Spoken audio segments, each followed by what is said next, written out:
Good evening, ladies and gentlemen. Welcome to Lords of the Night. With me, as always, your Lord of Punishment. Say hi, Scribe. Hi, Scribe. And your Lord of Pennies is here as well. Say hello, Satsu. What up, Dell? Joining us tonight is the lovely Blind Press. Say hello. Hello.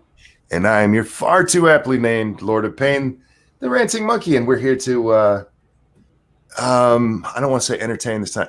We're here to excite you for the next 2 hours. How scintillating. Just let it happen. Scribbles, how you doing today? Well, now I'm feeling uncomfortable. But prior to that, I'm doing well. So there you go. And Satsu, how you been, man? I am being stared at very lovingly by a Squeetus who was originally in bed but is no longer. And she's sitting here smiling at me like, "Hi, Daddy." Hi, Daddy. And I'm just like, "Hello, demon child who's supposed to be asleep but is not." Chat's asking me if Blind has a Lord name. And if I remember correctly, I called her the Lord of Pupils. That's right.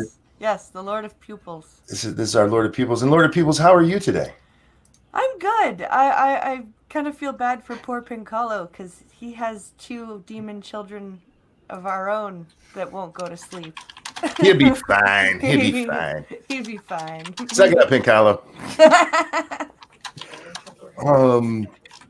I had a day. Me and Satsu and the boys got done playing video games last night, somewhere around 4 a.m, and I got out of bed at 8 p.m.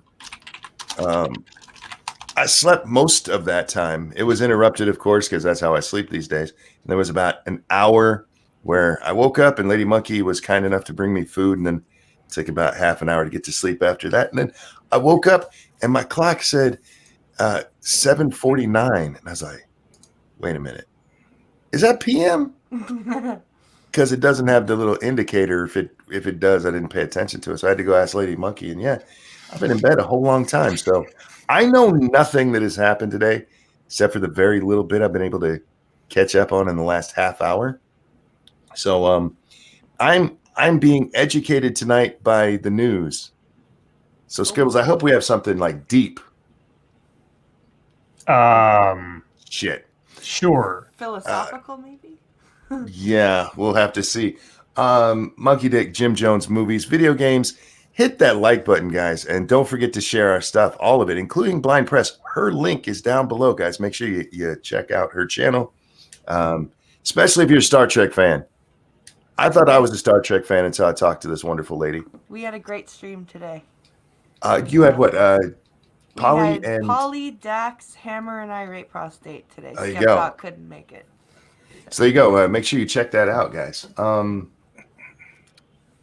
I was going to say, I got asked the other day why the whole Monkey Dick thing. And just as a lore thing, occasionally we have to remind people, this whole thing started because I'm a juvenile. It started because I had mentioned my penis for some reason over multiple streams, and somebody asked about it. And I was like, fuck you. I'm going to say it every day now. And then the same thing happened with cult leader Jim Jones. Scribe and SDA talked about him. God, there was quite a bit of time there.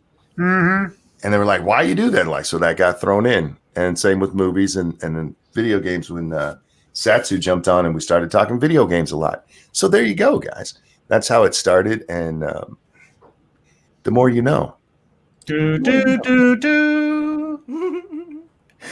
Scribbles, I imagine there was news today. Well, we have an update from the title subject of yesterday's stream, wherein a award-winning multimedia journalist went out of his way to publicly shame and claim criminality on the part of a Target manager because she wouldn't sell him an electric Oral-B toothbrush for a penny. Is that what that was about? That's what that was about. There was a display model tagged as a penny. And so this guy thought that then the full-fledged security badged in-box toothbrush that was there on the shelf thus also only cost a penny. And when the Target manager would not sell it to him for a penny, he called the police and then indicated he was going to sue the company. And wait. We have to be fair to him. He didn't call 911. No, I said he called the police. He I called know. the non-emergency line. Yes, but we have to. He was very specific about that, so I want to give him his credit that he thinks he deserves. Well, in the wake of this, Carpe Donctum started a GoFundMe to get this poor embattled manager a vacation in the wake of being shamed like this, with the goal of $5,000. Mm-hmm. As of last check, and when the funds were finally transferred, it was just under $20,000. Yep. Wow. Damn. So yeah, this lady's got quite a vacation ahead of her, and this guy across multiple outlets is the douchebag of the year at present, which is well deserved in my mind. Yeah, fuck that dude. Yeah. Before I went to bed, I was looking into this guy. Mm-hmm. Not on purpose, just because that's what was. Before bed, I have a cigarette and read Twitter, and then I go to bed. And I was reading Twitter. Everybody was blowing this up and talking about, this isn't the first time this asshole's tried this shit. Right. Oh, really? No, he's done it to McDonald's. He's done it to Walmart. He claimed that the reason that he needed this is because he hasn't been able to go to a dentist in 3 years. But he has a tweet from, it was a year and a half ago, where he's talking about how great it feels to go into a dentist office and change the channel off of Fox News. What the fuck? Maybe he just goes in a dentist's office and does that and then runs out again. Maybe he doesn't Perhaps. look out. Maybe that's what he's doing. Perhaps, but yeah, it was Jacqueline just said he's a professional douchebag. Yeah. So Thank you, Cryptic, who says, what kind of cars do eggs drive? Hatchbacks. I approve of that joke.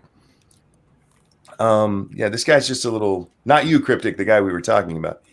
There's also some question about whether or not he's ever done the work he claims he has in his bio. yeah, somebody did a deep dive on all of the publications he has listed or has mentioned as working for in the past, and at least last I saw, they could find no reference of him ever working for anybody he's claimed to have.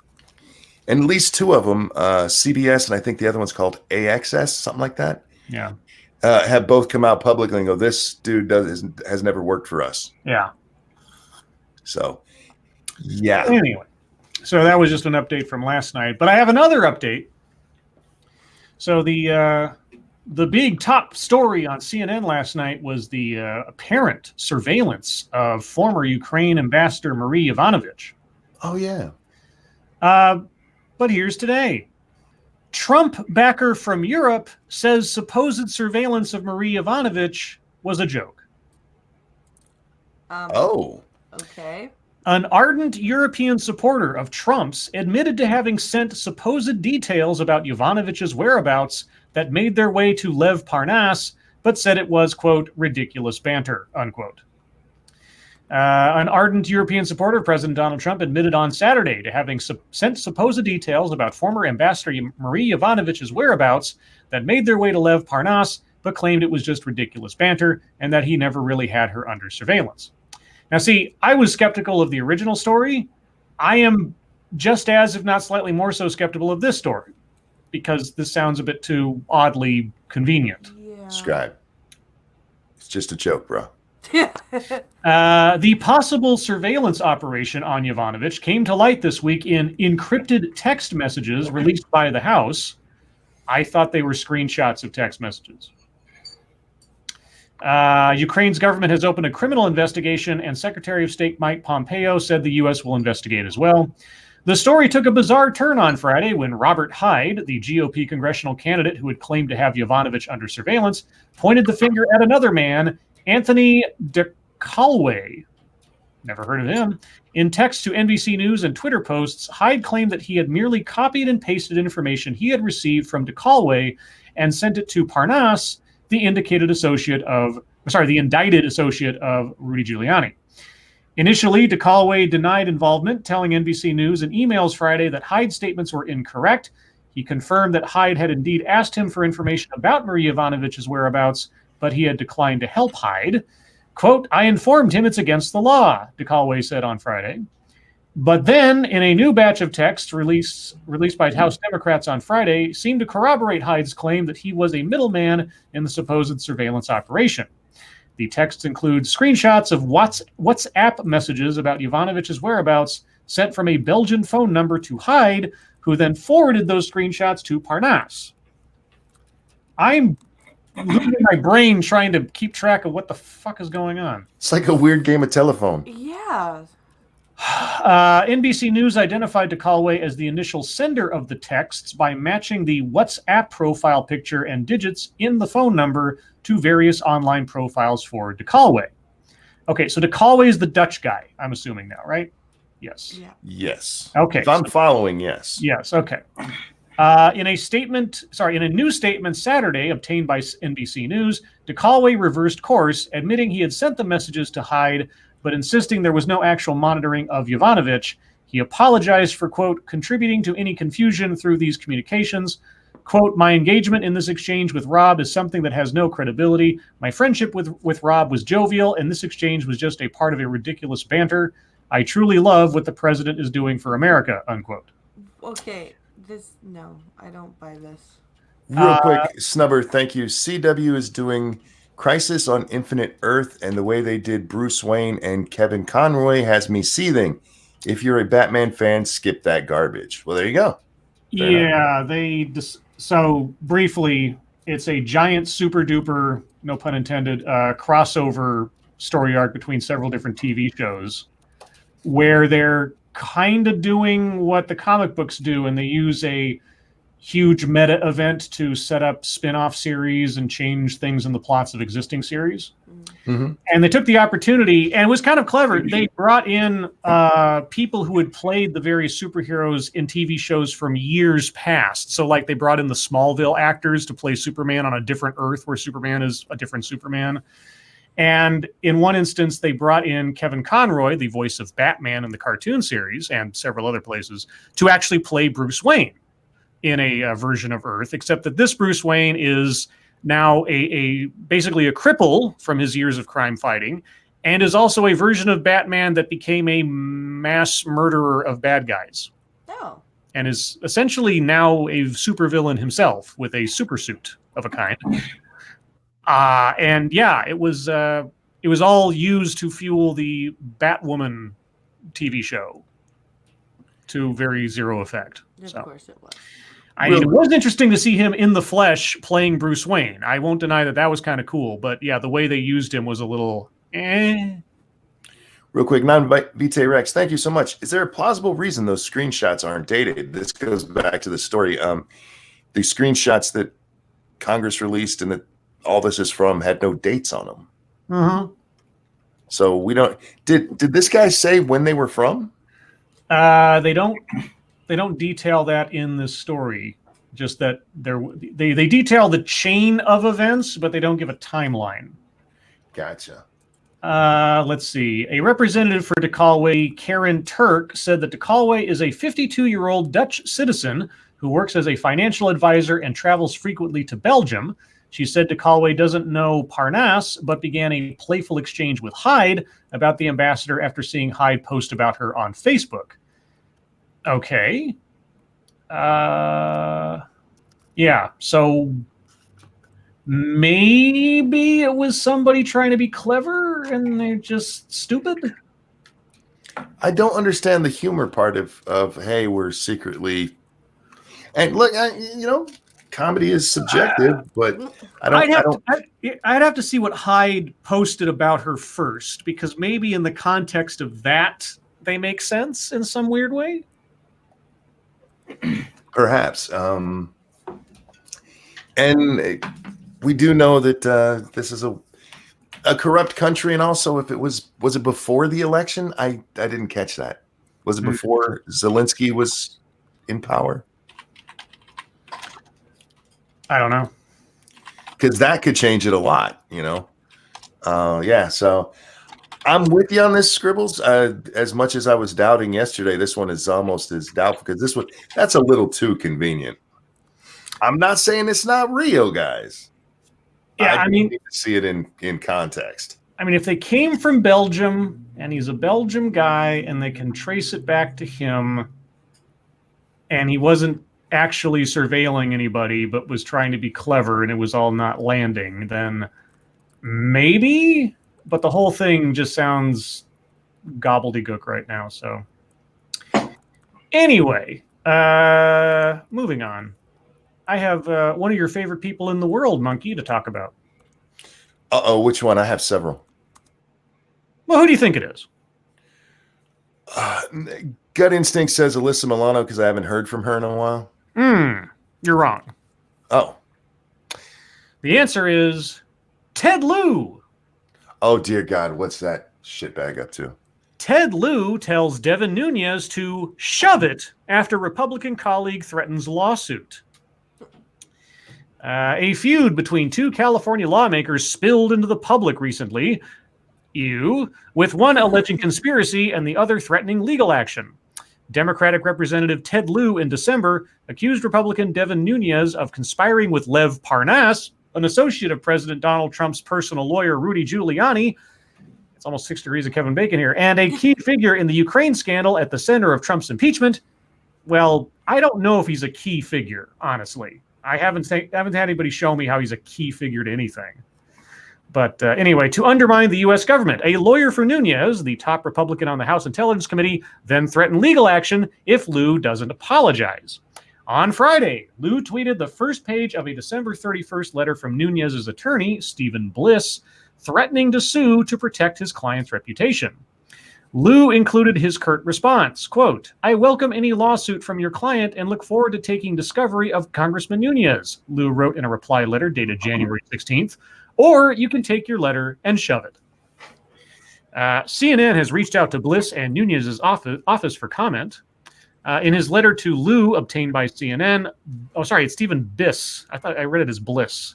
The lawyer's name is Biss, B-I-S-S. Biss included an email from Lieu that asked recipients to sign a petition calling for Nunes' removal from the House Intelligence Committee. Okay. Biss called the California Democrats' actions unlawful and grossly unethical. Quote, "Your poisonous lack of civility infects, corrodes, and degrades American society." Dude, have you been on Twitter before?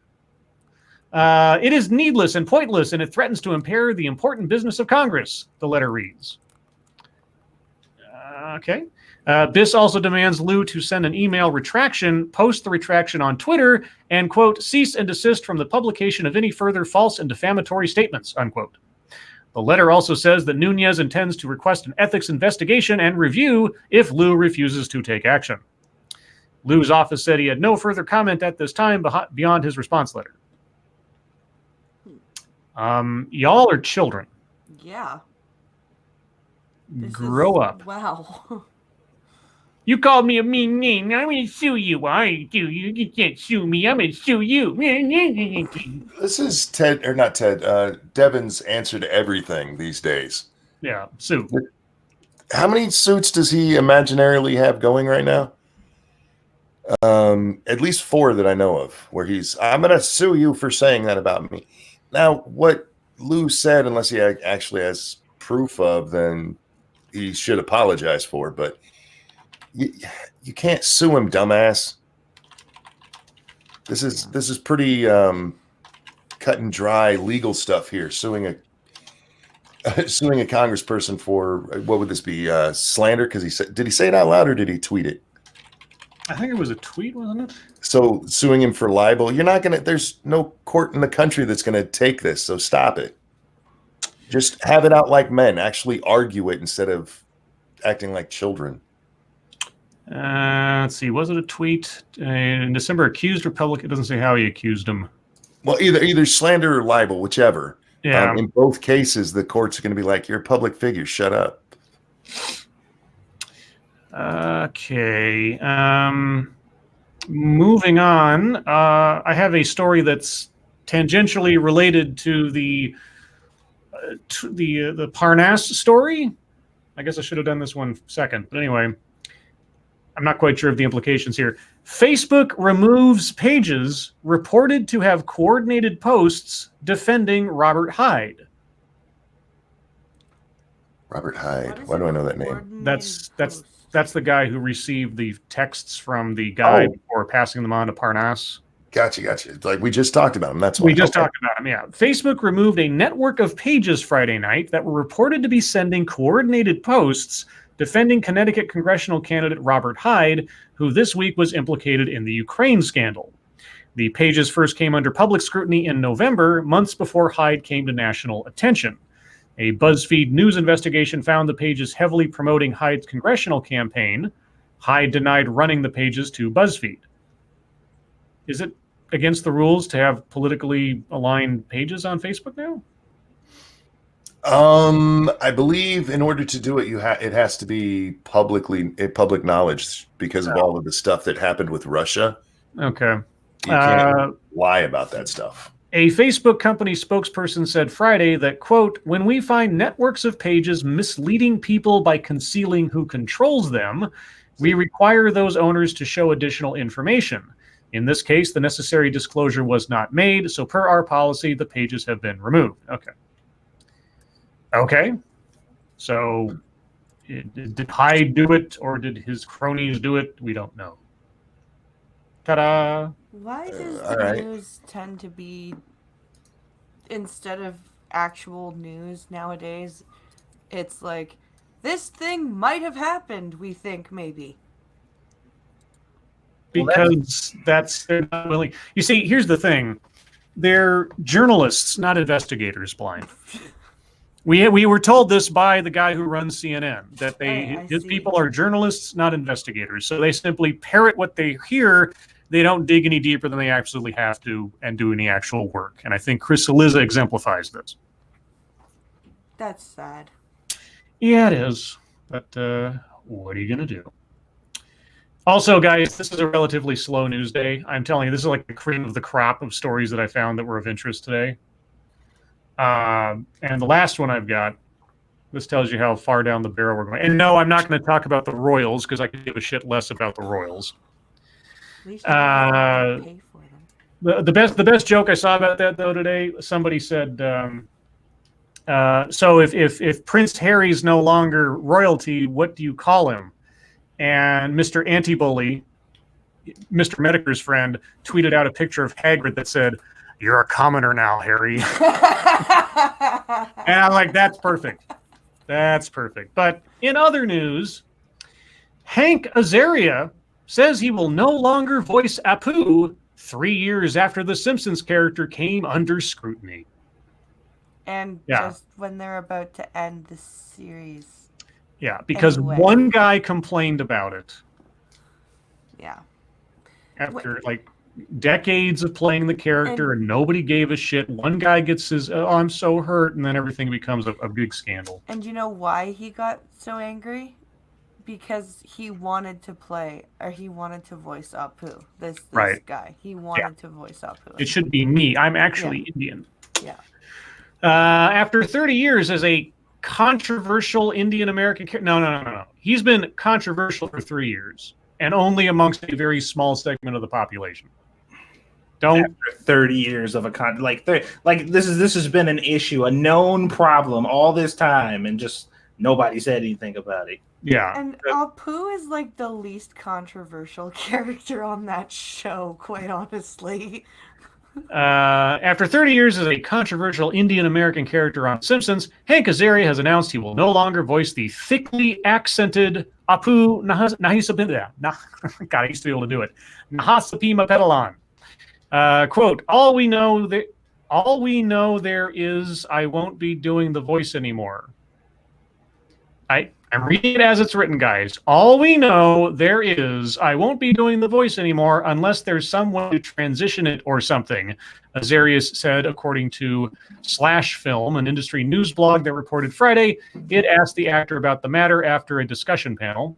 Quote, what they're going to do with the character is their call, Azarias said, according to Slash Film. It's up to them, and they haven't sorted it out yet. All we agreed on is I won't do the voice anymore. The decision to remove Azaria from voicing Apu was mutual, the actor said. Quote, we all agreed on it. We all feel like it's the right thing and good about it. Right thing. So it's a moral issue. Okay. So what happens? What happens if they replace the character and the person they replace the character with sounds exactly like the last dude did? Will he still be a strongly accented Indian person? Or will it just be like, oh, that's how they regularly talk? Now this is how they talk. That's how they sound. So you can't make fun of it now. They don't sound like that when anybody else says they sound like that, but they do now. Well, if you remember the guy who threw the fit about Apu, the one who started all of this shit, he wasn't offended that Apu was portrayed this way. It's that an Indian actor wasn't doing it. Right. So as long as they bring in an Indian actor to do it, Satsu, then how he sounds is fine. The comedian Harry Kondabolu, who no one had ever heard of until he started complaining about this, by the way. Hey, speak of the asshole. Whose 2017 documentary, The Problem with Apu, thrust controversy over the character into the mainstream. Wait, but I thought it was controversial for 30 years. Yeah. Oh, well, no, it was controversial, but just not in the mainstream. Uh-huh. As in, nobody gave a shit except this guy. Satsu, you're paying too much attention, son. Which is odd, because I'm too broke to pay attention. But That almost sounded like a kind of comment I'd make on one of my videos. Like, wait a second. You said the thing before. Let's see. He wrote on Twitter on Friday that he hopes The Simpsons keep Apu and lets, quote, a very talented writing staff do something interesting with him. Quote, my documentary, The Problem with Apu, trademark, was not made to get rid of a dated cartoon character, but to discuss race, representation, and my community, which I love very much, Kondabolu wrote. It was also about how you can love something like The Simpsons and still be critical about aspects of it, like Apu. I'm sorry, but they did quite a few episodes where they talk about Apu's culture. Not to mention Apu becoming a flippin' citizen of the United States. Yeah. So shut up, Harry, or whatever your name is. Real quick, I got 2 super chats I need to get. Cryptic, thank you so much. It says, if you ever lock yourself out of your house, just talk to the lock calmly, because communication is key. And thank you, Ace Phoenix. UK's armed service would call Harry a GWA, ginger with attitude. Okay. So what do you guys think? That just prognosticate? Are they just going to write Apu off? Or are they going to give him an American sounding voice? I say that he gets deported off screen. And then we have an episode where Chief Wiggum has to enforce ICE policies. But he's a citizen, though. They can't deport him. He lied on his application, or I think something. They should have him come back as another white dude doing the voice, but just sounding like a white dude. And the story is he was faking that accent the whole time. I got it.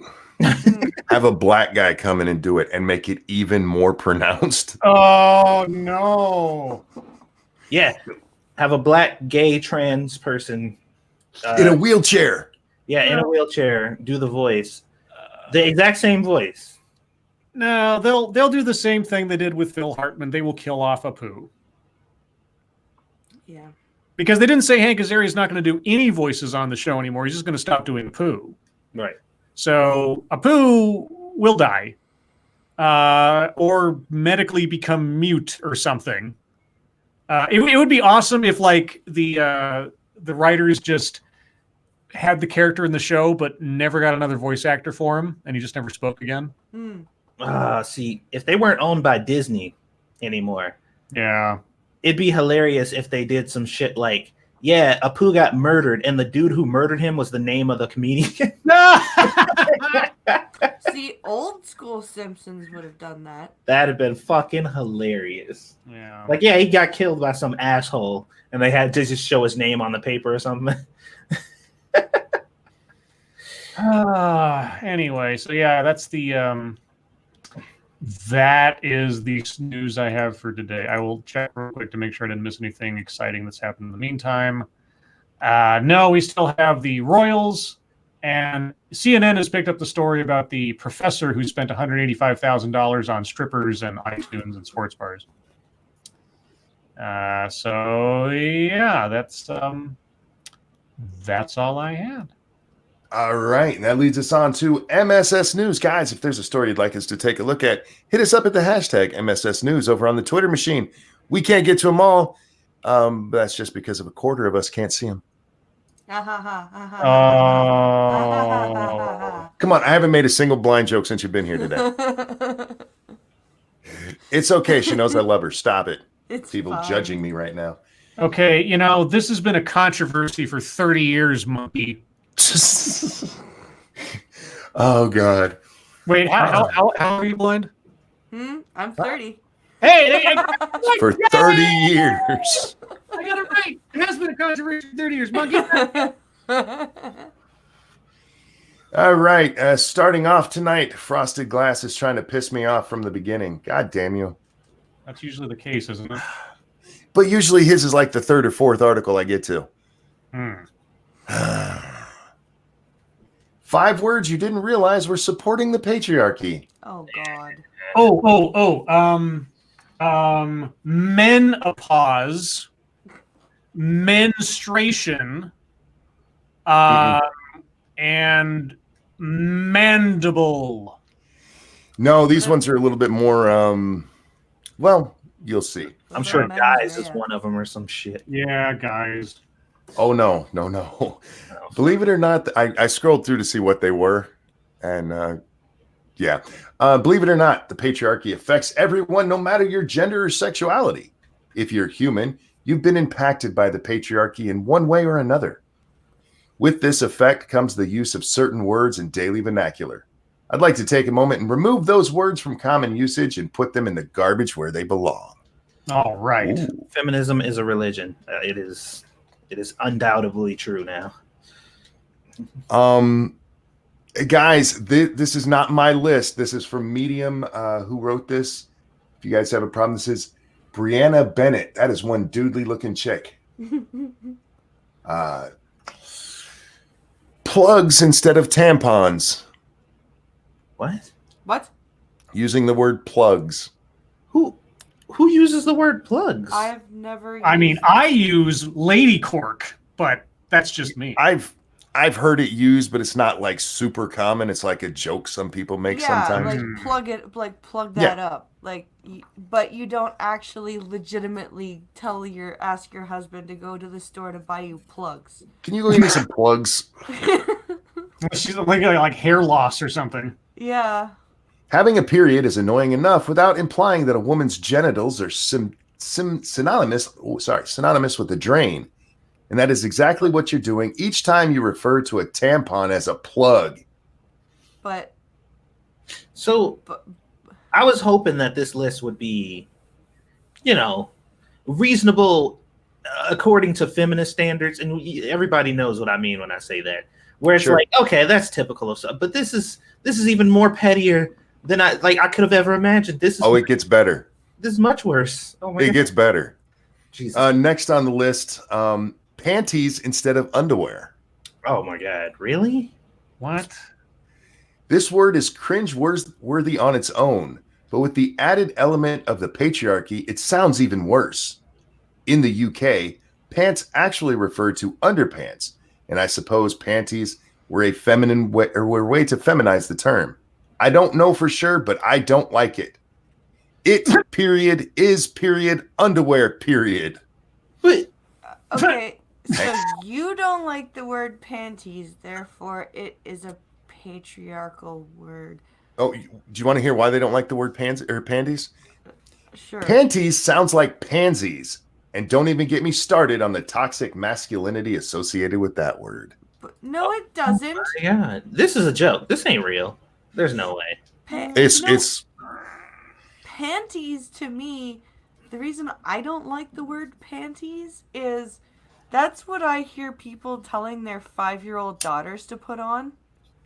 They're put on your panties, right? When you're talking to a little girl. When you're an adult. Sorry, that's me. You don't wear your panties. You wear your underwear. But panties does not sound like pansies. Well, given the fact that I said this looks like a manly looking chick and pansies is the thing that bothers them, I think there might be a connection there. I'm not judging. I'm just saying. Number 3 on the list is titties instead of breasts. Oh, God. Titties are patriarchy, y'all. Confirmed. When I was in my obligatory middle school sexual education class, our teacher asked a group of 12 to 13-year-old what breasts were for. After everyone was done giggling, someone behind me said, "They're for men to play with." I want to shake that 12-year-old's hand. And the teacher responded, "That's one use for them." Oh, wait. Incensed, I immediately raised my hand and gave the correct answer, tossing a dirty look over my shoulder. Yeah. Tossing a dirty look over your shoulder to a kid who wasn't even looking back at you, most likely. Yeah. But where does the titty part upset you? This is the last part of it. Granted, a comment made by a middle schooler is not something that anyone should take seriously, but he had to learn that from somewhere, didn't he? But the question was, what are breasts for, not what are titties for? I promise you, if that kid's watching porn, he learned the word titties from women. Like, I guarantee it. Anything other than sex worker is number 4. Anything other than sex. Sex Hooker, worker? streetwalker. Pump dumper? Cum dumpster? Yeah. You The thing that people don't understand is that sex work is a job. So, Okay. yeah, and it may not be a conventional job, but you earn an agreed upon wage for services tendered. Who cares if the services were of a sexual nature? Well, then shouldn't you just say worker? Well, you know what else is a job? Pimping is a job. Mm-hmm. And you know what they pimp? Hoes. No, they pimp sex workers. And you know what them hoes call themselves? Hoes. So, But that's because they're part of the patriarchy, man. yeah. Yes, they're internalizing their misogyny. Finally, meninism in place of misogyny. Ugh. who really? Okay, the whole meninist thing was a goddamn joke to begin with. Yeah, nobody uses that term. Oh my god! Except for retards. That's it. Brianna Bennett is a professional writer, occasional No, she's not. bookstagrammer, infrequent Twitterer, self-improvement junkie, and forever exhausted graduate student. Drink more coffee and get some more sleep. Sweetie, if you really are a chick, your parents, man, the genetics there. God damn. Sorry, next up, let's see. We have Massive Dynamics, who sends us a couple. The second one you sent, dude, that's kind of an older story. I don't know if they've updated it or not, but we'll do this one since I haven't done it before. Oklahoma teacher accused of having threesome with students and another woman. Yay! Now, I did read this the other day. I didn't do it on a show yet, but wait till you hear the other woman. A high school teacher in Oklahoma was arrested for allegedly having a threesome in her home with a student and a former teacher in the district.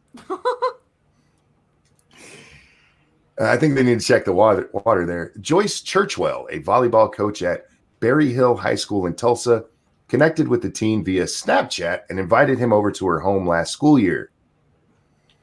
The student, quote, admitted that this encounter had taken place at the teacher's home along with an adult female, a former teacher at the district, end quote.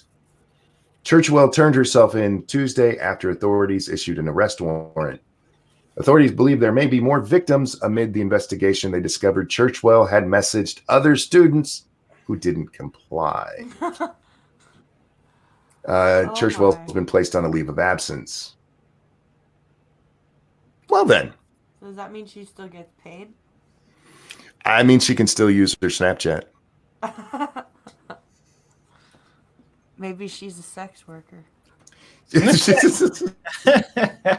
Stop calling her a teacher. She's a sex worker. Oh, God. Yeah, the other one was Oklahoma cheerleading coach admitted to having sex with 2 students. That one, I just recognize her face because when I first saw her, she looks like somebody I know from Twitter. Uh-oh. And I had to make sure it wasn't them, and it wasn't. But let's see who's next. We have, Colleen Bernier sends in this one.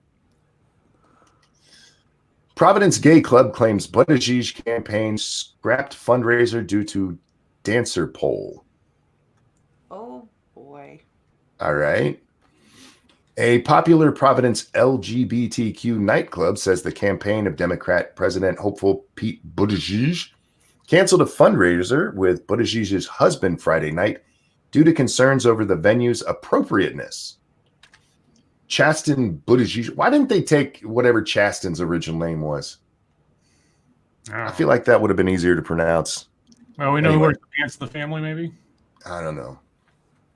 Husband of the former South Bend, Indiana mayor had been slated to headline the fundraiser at Dark Lady Friday night. The event had been widely promoted on Stop it. Can I just point something out here? Please. The club is called Dark Lady. Yeah. And you're surprised there's a poll there? Well, you know. Come on, guys. The event had been widely promoted on social media, including by City Council President Sabina Matos. Buttigieg is the first openly gay candidate to mount a...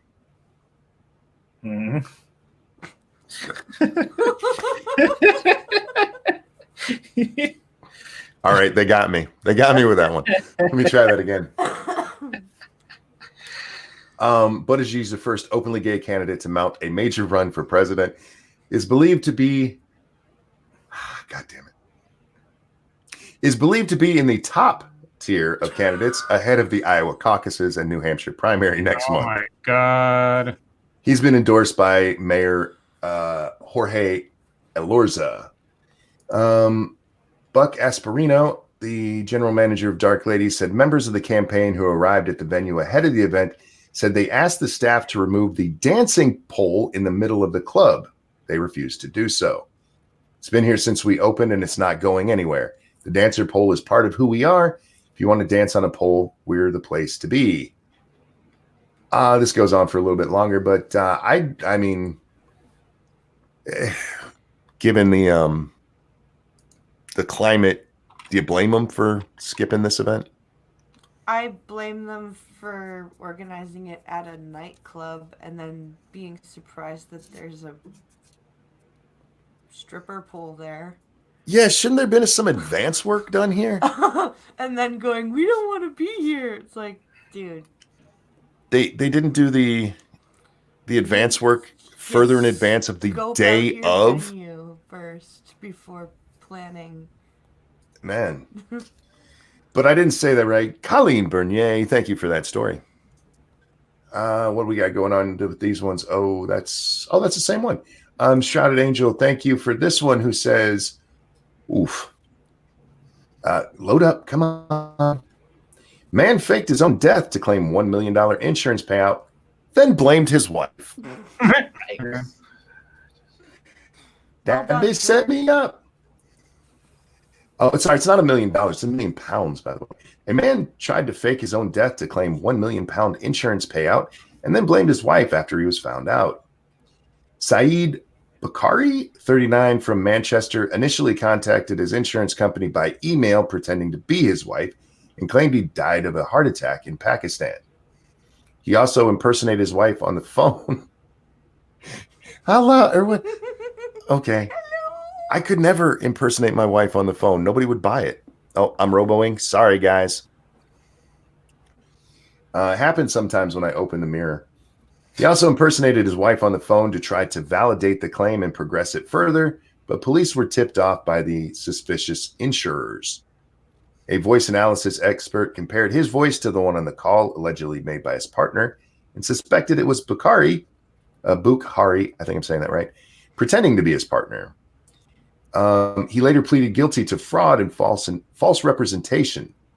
He is currently serving 7 years and 11 months in prison for unrelated fraud offenses. Oh my God. He was sentenced to a further 5 years and 7 months in prison. Dear Lord. Would his name happen to be Jake from State Farm? Oof. Oof. Anyhow. Yeah. It doesn't where does it actually say where he blamed it on his wife? Are they just saying because he pretended to be her? That's what I'm assuming. Yeah. Because I'm glancing through the rest of the story, and it doesn't actually say he blamed her specifically. All righty. Oh, this is actually kind of a cool story. This one's from Angry Illinoisan. Navy aircraft carrier to be named for Black Pearl Harbor veteran. Oh, cool. Doris Miller was working. What? What's that? The Black Pearl? Are we in like Treasure Island or Pirates of the Caribbean? Sorry. Black Pearl Harbor veteran. Oh. You know. Doris Miller was working as a mess attendant on the battleship West Virginia the morning of December 7th, 1941, when the Japanese attacked Pearl Harbor. An alarm sounded, and as the that was just not even the right word. An alarm sounded, and as the ship drew heavy fire, Mr. Miller raced to assist the West Virginia's fatally wounded commanding officer. He also fired a machine gun against the enemy planes. For his bravery and distinguished devotion to duty that day, Mr. Miller was awarded the prestigious Navy Cross, the second highest military decoration. God damn it. In 1942, making him the first African American to receive the medal. Now, 78 years after the attack, the United States Navy is set to recognize the sailor with another honor on Monday, when it is expected to name CVN-81 aircraft carrier the Mr. Miller, or after Mr. Miller. It'll be the Doris Miller, that's awesome, man. That's awesome. That is a to have a ship named after you in the Navy. That is a major honor, and good for him. It's long past due, Navy. Cool. That's really cool. Yes, he is the no one nowhere asked the one Cuba played. Yes, the one Cuba Gooding Jr. played in the movie Pearl Harbor. Mm-hmm. Yeah, he was a fucking mess cook, man, and he went to war. Motherfucker was like, I'm gonna take these bitches down. What time we got? Okay. What do we have here? This one comes from Peter Stewart. Unsolved murders in London, Ontario stretch back decades, may be the work of serial killers. There's one for you, Scribbles. What do you mean one for me? What are you trying to say? You like stories on serial killers and stuff. I thought you were calling me a serial killer. Look, I don't know what you got in your basement. I don't have a basement. Or do I? It's filled to the brim with bodies. That's right. So I don't have a basement anymore. I'm a body hoarder. Ace Phoenix, thank you. Don't forget that history is written by the winner. That's true. But I'm still glad to see Mr. Miller getting his props here. London, Ontario. There is only one family photo of Jackie English. The 15-year-old girl lived in a time before every moment was captured on camera, and she didn't live long enough for high school graduation or wedding pictures. In the one existing picture, Jackie is wearing a hairstyle of the time, a bouffant style updo. She looks like somebody. She looks like the daughter from Growing Pains, the older daughter. Oh, Candace Cameron? Yes. Is it? No, not Candace Cameron. That's Full House, wasn't it? Oh, yeah, you're right. Gotta forget what her name was. Anyhow, look at the picture and tell me it doesn't look like her. In a photograph that has been used for more than 5 decades, first by police when she disappeared on October 4th, 1969 in London, Ontario. More recently has been used at the memorial walks that have been held over the years to commemorate the teen's death. W5 first began investigating the gruesome murder last fall. We were all intrigued by the fact that Jackie's sister was holding a vigil all these years later.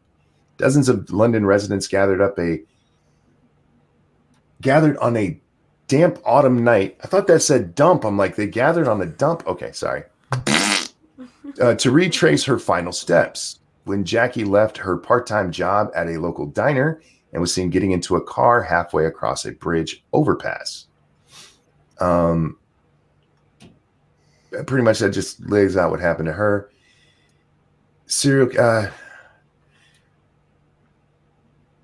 Michael Arntsfield is a former London, Ontario police officer who is now an associate professor at Western University. He founded the Cold Case Society at the university and has been studying the unsolved murders for years. The telltale markers are there. This has been peer-reviewed internationally by leading homicide scholars who say, what the hell happened here? Even an 8-year-old boy could figure this out. So apparently they're just arguing that this was a series of murders that took place, and there's a serial killer out there in London, Ontario. Be careful. Be careful. London, Ontario? Is it Jack the Ripper? Maybe. Yes, Tracy Gold, guys. Tracy Gold. That's right. Did anybody look at the picture? Doesn't that look like her? A little bit. We have a lot of serial killers up in Canada. You'd be surprised. This is a tweet. Does this have a story? Oh, I guess so. This one comes to us from Becca. Hi, Becca. Avalanche at Alpine Meadows leaves 1 dead, 1 injured. Following heavy snow after a storm moved through Lake Tahoe area Thursday, an avalanche struck the Alpine Meadows ski resort Friday morning around 10:15 a.m. The Placer County Sheriff's Office confirmed 1 fatality, said another victim sustained serious injuries. You know, when I was a kid, I always wondered, what's the problem with an avalanche? It's just snow. You ever had a whole bunch of snow fall on you at once, like standing under a garage roof where you probably shouldn't have been standing? That shit hurts. And that's not even a whole mountain's worth of snow. Anyway, sorry, a little aside there. Well, I was a kid. I'm like, it's snow. It's light and fluffy. Yeah. Until it's, 12 billion pounds of it. Yeah. Sheriff officials identified the deceased victim as 34-year-old Cole Comstock of Blairsden, California. The sheriff's office said the search and rescue teams called off the search at 12:50 after confirming there were no other potential victims. Oh, they must have got everybody's name together. According to a statement released by Squaw Valley Alpine Meadows, the avalanche occurred between Scott's Chute and Promised Land near Scott's Chair in an open area of the resort. Damn, that sucks. That's a rough way to go. Yeah, that's no fun. It melts during the avalanche and refreezes, then stops. Yeah, I mean, avalanches ain't no joke, man. They're scurry. And they don't happen as often as I thought they would. It's very much like quicksand. When I was little, man, cartoons and stuff, they used avalanches for a lot of moments that people had to be saved from. And this is like the first avalanche I've read about that I can remember.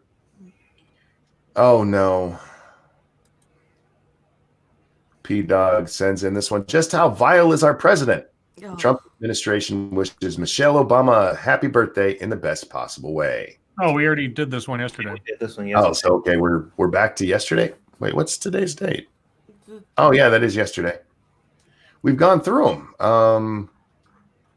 Let's see. Are there any that I doubled up on that were doubled up? All right. I'll do another one from Frosted. We'll end on Frosted pissing me off. Yeah. Oh. I don't know if this one's going to piss me off. South Dakota GOP bill will jail doctors for 10 years if they provide trans health care to minors. Is that monkey or is that me? No, probably monkey me. roboted a bit. Okay. So did you just say trans health care to minors? Yes, South Dakota GOP bill would jail doctors for 10 years if they provide trans health care to minors. Good. Hey, those guys dig in the dirt a lot. They deserve it. South Dakota Republicans rallied around a new bill this week that would jail doctors for up to a decade if they provide. Why do they always repeat the same thing in the beginning? Because they're lazy. House Bill 1057 would make it a felony to prescribe puberty blockers and hormones to people under 18 years of age and ban surgeries like vasectomy and vaginoplasty. Good. That was just me. I wasn't skipping the sound. I forgot the V in gina. They should just call it gynoplasty. Are trans kids getting vasectomies? I don't know. See, I don't know if I've heard of any kids getting the surgery, but there have been enough parents giving their kids puberty blockers that it wouldn't surprise me that they would push for a surgery, and I can honestly say that I'm behind a bill like this because there are stories like that poor kid James Younger, whose mother is a flippin' pediatrician, but feels the need to insist that he is a girl at 7 years old.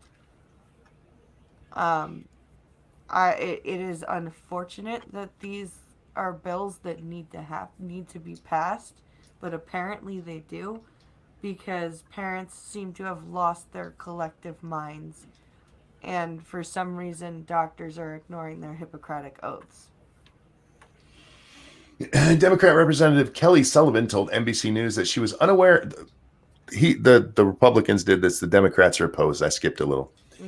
Democrat Representative Kelly Sullivan told NBC News that she was unaware of any medical centers in the state that provide these treatments for minors, and argued that the bill would interfere with patient-doctor relationships and personal rights. Deutsch, the guy who introduced the bill, claimed to the outlet that he was aware of several instances in which doctors provided gender transition treatment in Sioux Falls. Yeah, so it's an argument in the state about whether or not you should punish doctors for doing this. And I'm torn on this one, guys, because you do have the doctor-patient thing, but I also don't think kids should be getting puberty blockers. I don't think you should do something to a child, even if the child thinks it's what they want, that can literally alter the rest of their life by fucking up their body. We're talking about things that are irreversible here. Yeah. And you're telling me, but Susie feels like a boy. I don't care. Let her wait. She'll be fine. If you've got as many parents as you seem to that are insisting that their children get these treatments, we need to have some sort of law in place that are compelling doctors to be like, no. Yeah. This is not happening. And to, like, should these kids be getting maybe counseling with, like, should there maybe be some more access to gender dysphoria counseling for maybe teenage, people? Yes, I think so. Maybe they should learn about what the actual procedures are. Maybe there should be mentorship programs in place for, with older people who have actually transitioned to, like, talk to these kids about it. But should they be medically changing before 25, when your brain stops growing? No, I don't think so.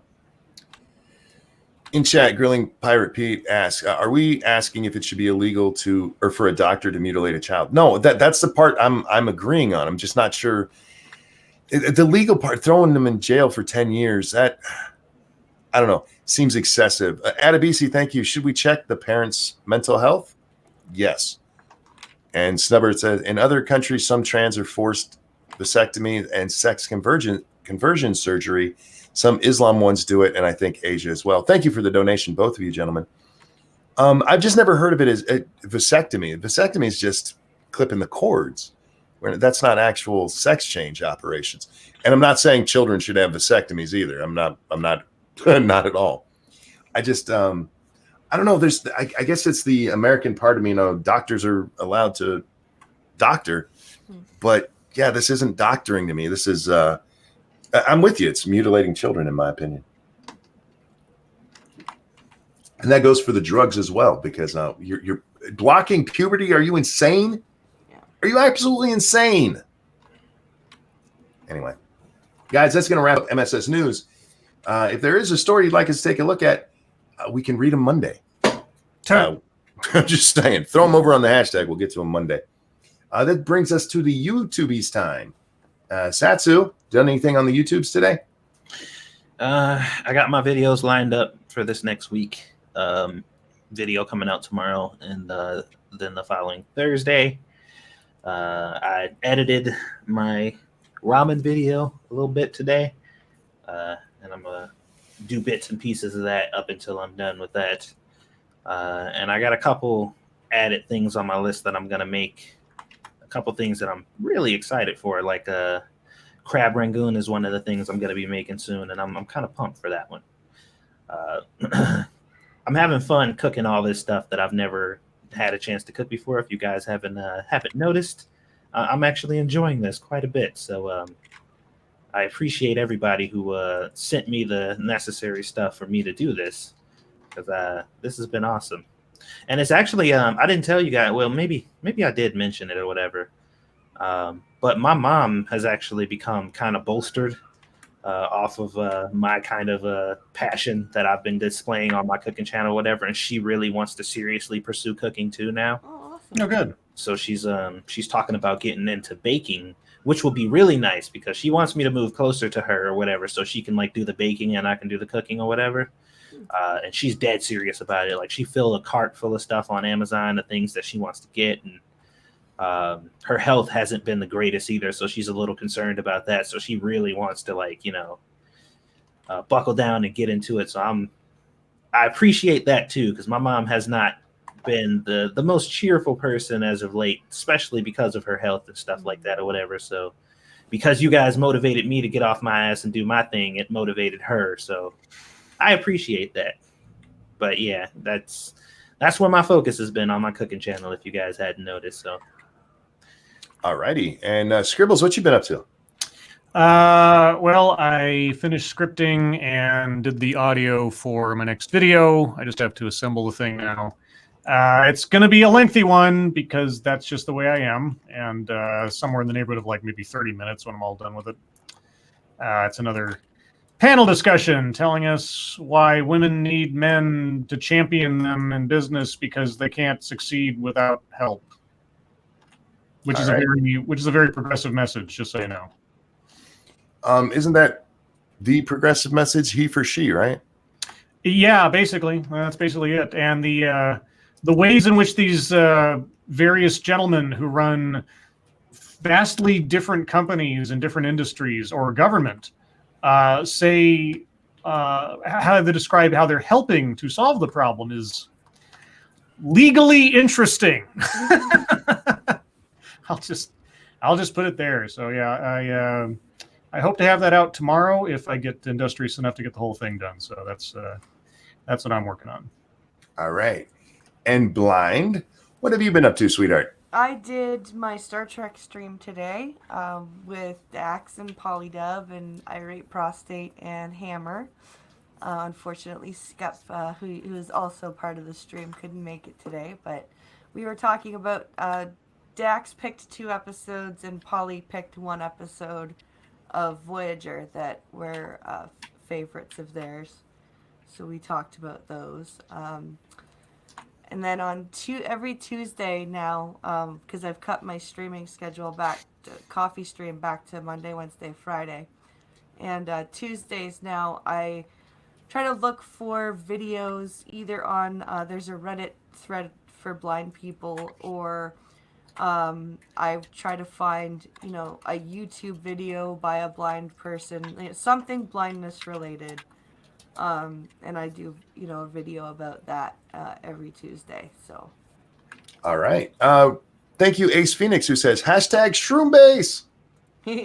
Yeah, even my sister, who doesn't watch this show, sent me that article the other day because she knows about my obsession with Moonbase, and she's just like, "Hey, look at this!" And I was like, "Yeah, you should be really watching our show."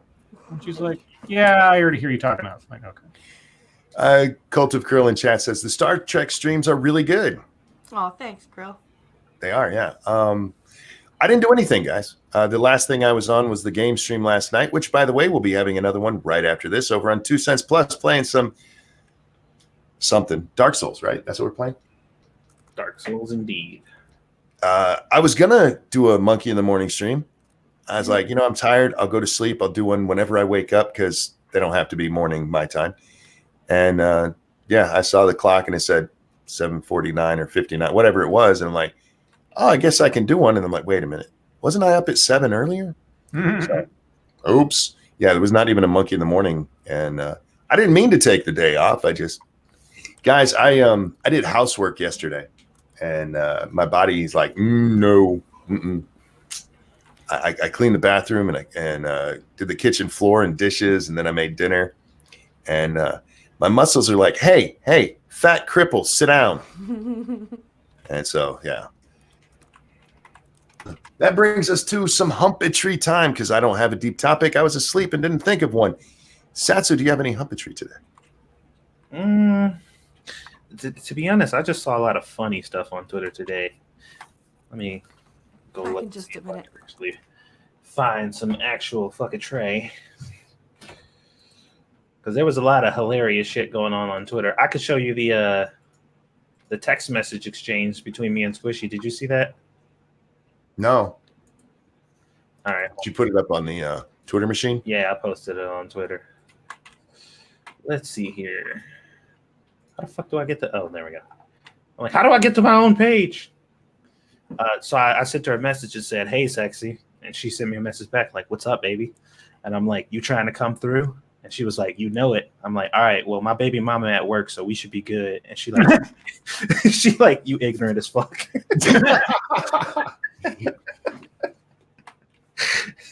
Oh, man. I can't believe you didn't get in more trouble for calling your wife your baby mama. Lady Monkey does not like that at all. Well, she don't particularly have a problem when I joke about it like that. I get more mad at her when she calls me her baby daddy. Oh, yeah. I'm just like, girl, don't you dare. But yeah, I do that to her every now and then, just messing around. Oh, okay. Well, I did see the coffee commercial from. Oh yeah, that was so cheese, man. And those kids were not just having a little innocent. They looked like they were like 13 or 14. Yeah, they're looking like they're getting ready to get it on, not just like smooching. Yeah. Okay, 1 second. Mike Downey, thank you. Tits or ass? Well, we can answer that in just a moment. For me, it's ass, of course. What coffee commercial? There was a commercial from somewhere in Europe. I don't fucking know. Where some really young looking girl was like making out with her girlfriend on the couch, and her dad walks in and she like rushes her upstairs so they can like, hide or whatever. And the dad spots them. And she's like, oh, shit, she closes her door and she's like, oh, God, I'm in trouble. And then her dad sends her a message. It was like 3 coffee emojis. So she looks at her girlfriend or whatever, and then they both come downstairs and he hands them both a cup of coffee and they sit down at the table and he's like, I accept you. I mean, he didn't say it, but it was just like, Well, the twist of it was you didn't know the gender of the other person because they had their hood up the whole time. Mm-hmm. It wasn't revealed that it was another girl until the very end. Like, oh my God. And I'm like, I did. I knew. Well, I mean, I kind of got it, but I mean, their intention was not to have it known that it was another girl. I'm about to say, ain't no dude kissing another girl like that. Well, here's the thing: is that the fact that you had 2, and I swear to God, they look like they're 14. They look like they're completely. Yeah, they look young, like 13. And the way that they were attacking each other, it looked like they were about to like fuck.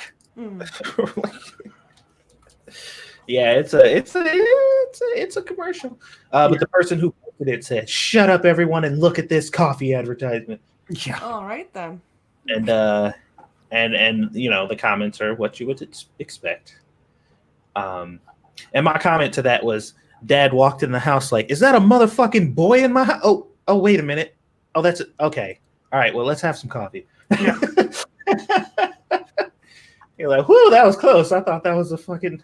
All right, yeah, y'all can go scissor after this. As long as there's no dick in here, I'm fine. You're right. No grandkids. I used to joke that if my daughter became a lesbian, I'd be cool with it. And I would have been, because I would prefer there not to be penis around my daughter.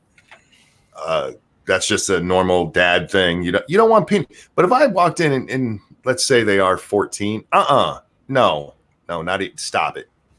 Stop it. My parents wouldn't I had a girlfriend. My parents were like, y'all are not sleeping in the same bed. I don't care if there's no dick involved. Yeah. You want to have a sleepover, fine, but one of you sleeps in one room, the other one sleeps in the other room. There will be no genital touching in my house. That's just what. Yeah, exactly. And this comment says, "This shit brought tears to my eyes. The LGBT community just blossoms more every day." Fuck off. God. It was from the Netherlands. That's where this commercial was from. Oh, well then, the Netherlands. Yeah. Yeah. Yes, whatever. So yeah, that was pretty funny, and you know, there's a lot of people in here. If anybody even like says like, "Wow, that was kind of a strange commercial," and they like, "Uh-oh, homophobe spotted," Right? It's like, oh, is that all it takes now? For you to just think, and the one person was like, "No, this commercial is weird, not because I'm a homophobe, but because it's just weird." Like it's just a strange involves commercial. children that are making out rather voraciously. Yeah, I'm That's just like, uncomfortable. dude, when they said, "Look at the coffee commercial," I automatically assumed coffee with sex the moment it started. I'm just like, "Oh, so this is about to be some fucking." Yeah, that's how like rabidly those two kids, and I say kids, were going after each other. That made me. I mean, I knew what the twist was going to be. Like it was an M. Night Shyamalan movie before I even like got through half the commercial. But all the same, I was like, that just seems no. But maybe they do things differently in the Netherlands. I don't know. All right. Yeah, somebody said, "I got way more emotional watching this than I ever should have." Emotional, you say? Okay. And the response to that was, "Weird, you got emotional over softcore child porn." Oh, not wrong. Yeah.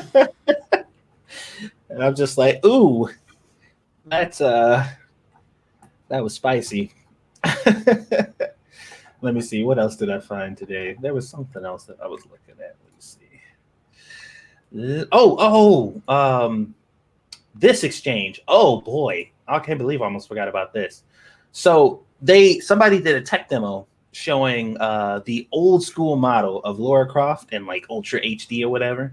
Somebody had just like rebuilt it back in a new engine and do said, "Now why the hell can't we do something like this with the modern Tomb Raider? She looks amazing."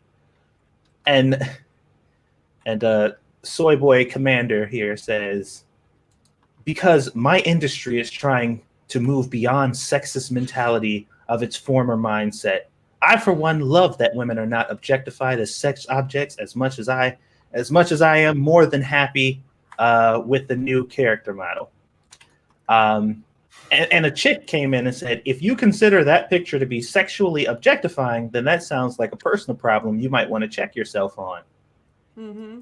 And I guess he goes and looks at her bio and says, "A host for GameStop, cute little title. Instead of trolling, maybe you should reread the statement and the point that I was making. The industry has tried to be more mature instead of playing the 'we knew better but didn't care' card."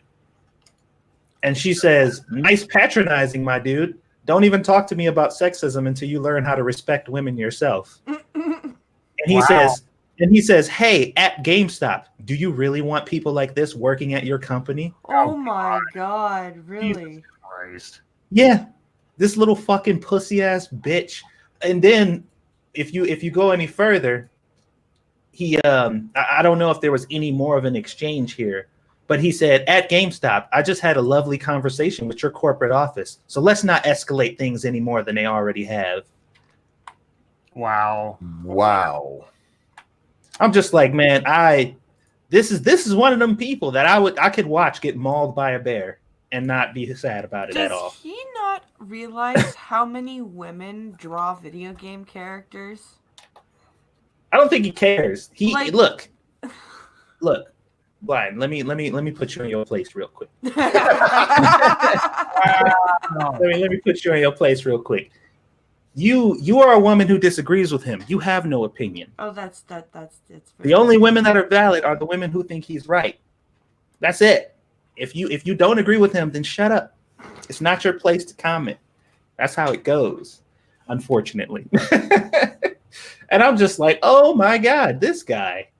Why does everyone have to resort to slander and insults on social media? Be respectful, be nice, and don't be a dick. That's one of his comments from earlier. Wow.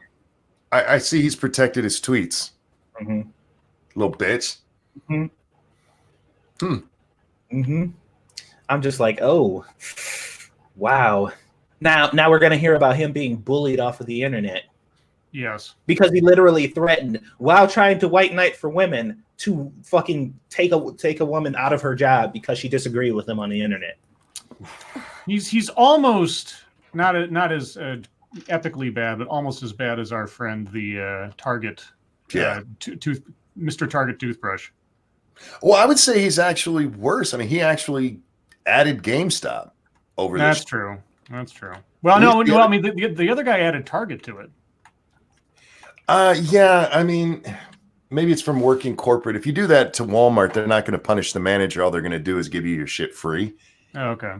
Where GameStop, I think they're more likely to actually fire somebody. Just from what I know of GameStop, and you worked at Target, Satsu, where I worked at GameStop too. do you agree with what I'm saying there?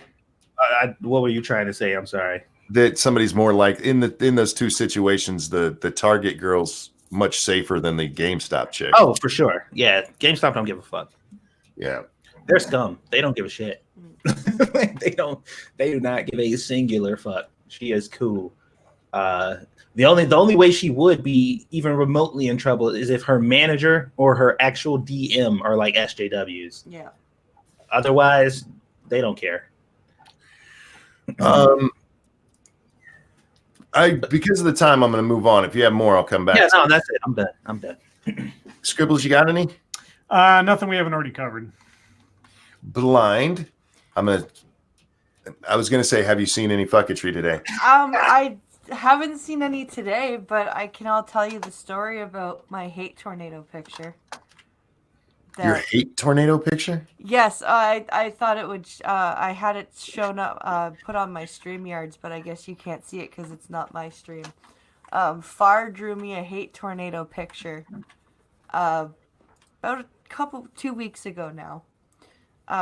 Because I put out a video called "A Message to Activists in the Blind Community," talking about how people should move away from insults and move back towards education if they wish How to. How dare you? I know, right? Take away my insults. And somebody, I tweeted out the link to the video, and somebody from Australia, a blind guy from Australia, quote tweeted me and then promptly blocked me, so I couldn't respond. But Pincolo found a tweet because he went on a little rant about me, and in his rant, he put out a tweet that called me a ableist apologist, right-wing, anti-abortion, slut-shaming, sex assault excusing hate tornado. Damn. Wow. Yeah. Damn. So Dax Orion reached out to Far and said, please make Blind Press a hate tornado. So I now on my streams have a header picture of my avatar in a tornado with the word hate just swirling around. Because what was ableist about what you said? I said that people are blind people who are activists should not insult the people that they're trying to educate, and apparently that's ableist because blind people have been mistreated by the sighted for so long that it's time for us to fight back, y'all. I don't get it. Blind people, you don't want to fight. You're going to lose. You can't see where we are. And you can swing your stick around and maybe hit one of us, but we'll just sneak up behind you. Monkey didn't watch the Bone Sucks. Monkey didn't watch Blind Fury with Rutger Hauer. I was recently accused of being ableist too, and at least mine, kind of made more sense. Just because you said not to insult people you're arguing with? Yeah. That's fucking retarded. Well, and the reason I put out this video was because I had seen a tweet, which originally was a very good example of a way of interacting with a blind person that you happen to meet on the street. It was somebody recounting their experience on a train platform in Britain, where a sighted couple asked them if they needed help or if they were familiar with the platform, and she responded, no, she was fine, which I was like, oh wow, that's a great interaction. And then she had to put in this little snide, looks like the ableist wank puffins got the memo, hashtag ask don't grab. What? And I'm like, dude, why are you insulting the very nice people that you were trying to, like, why? This was a perfectly good example of how to interact, and then you had to go and be a bitch. Like, what the fuck? Pincalo sent me the screenshots, and wow. Yeah. Okay, guys, I'm actually going to read this. This is what he says. The hashtag ableism apologist who created this video is living in such a privileged bubble, it takes my breath away.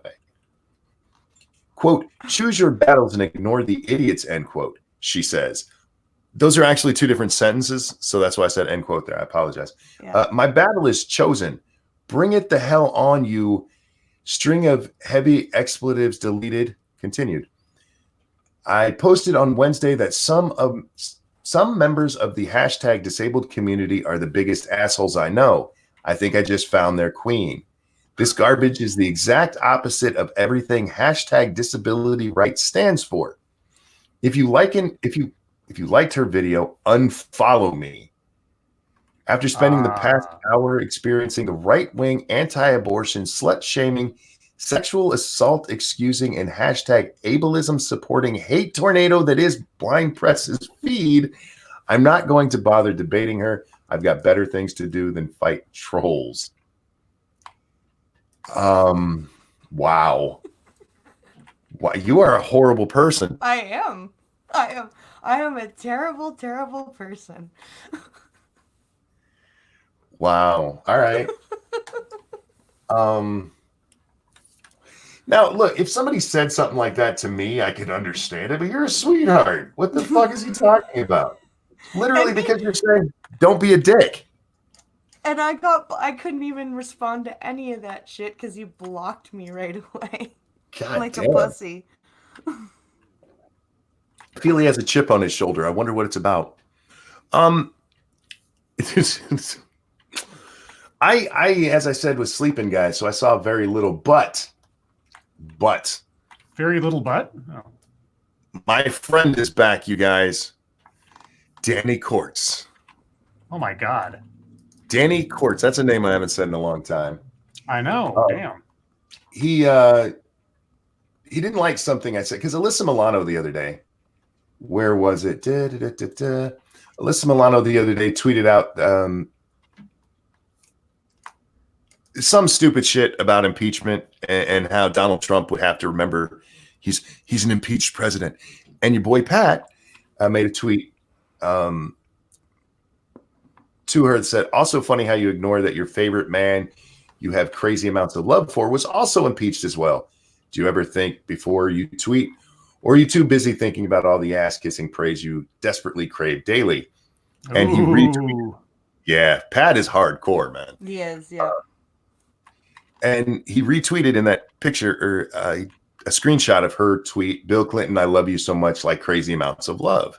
I simply pointed out that he's also had many allegations of rape and sexual assault. And that she seems to be okay with that now that he's that because it was a Democrat. And Danny decided to jump in here for some reason a day later. Says, too bad Bill Clinton never raped anyone. Too bad Bill Clinton never raped anyone. Okay, first of all, he did. I'm fair to go with alleged. I'm going to stick with alleged on this. Okay, yeah, we'll go with that. But too bad that he didn't? Really, Danny? Anyway. Although I know a few anti-feminists from the peanut gallery who have accused rape and still succeeded. And I simply asked him, like, well, don't you believe all women? Shouldn't you believe all?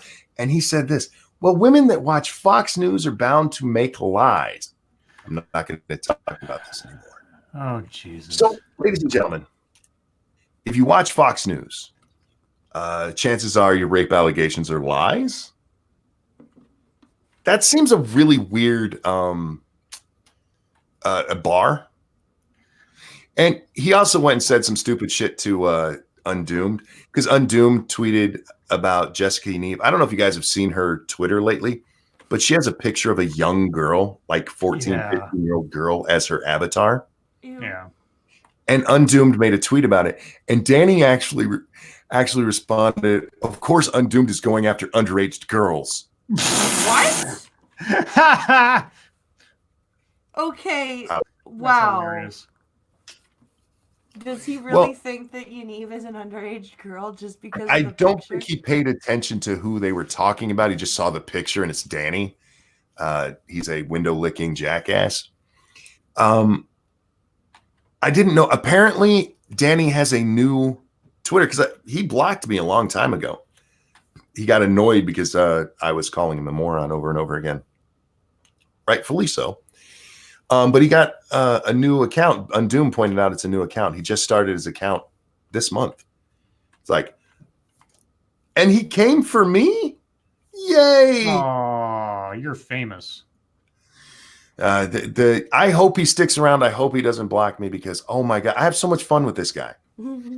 Now, I know Blind just said we're supposed to be nice to people. And that's how you have productive conversation. And she's true. What she says there is absolutely, if you are trying to have a productive conversation, insulting your adversary is probably not the most conductive to that. However, I rarely use Twitter for actual conversation. Oh, No see, shit. no, I always start, unless it's something absolutely asinine, you know, I'll be sarcastic, but I try not to insult somebody. But if it's asinine, like absolute bullshit, I will not pull my punches at all. There's the time and a place. I responded to his Undoom thing. I said, that's not an underage woman, you twit. And it took everything I had not to put retard at the end of that. And I thought, well, maybe window licker. I'm like, they'll probably get me that one too. So Yeah. when it comes to Danny, I actually did take down my Danny Quartz videos because I was so mean to him in that. And if he decided to report me, I'd probably get in trouble for it. Because I dislike that guy. This is the asshole who started wearing a Deadpool shirt in his pictures right after Russian Deadpool killed a chick. Oh, God. Wow. That is true. That is absolutely true. The picture he uses in his videos, because he always uses a still picture, he changed it right around the time that Ivy was shot and never took it down. He didn't see a problem with it, apparently. Like, See, Pinkalo in chat says Danny doesn't count, so you're safe. That's a fact. That is a fact. But with that, guys, we're just a couple minutes before chat time. We're going to turn it over to you. We have a guest anyway. So if you have questions, and she is willing to answer questions if you have questions about what it's like to be her. Because she's a sweetheart and she's not the hate tornado you may have heard about. I can't believe somebody called you a hate tornado. Jesus fuck.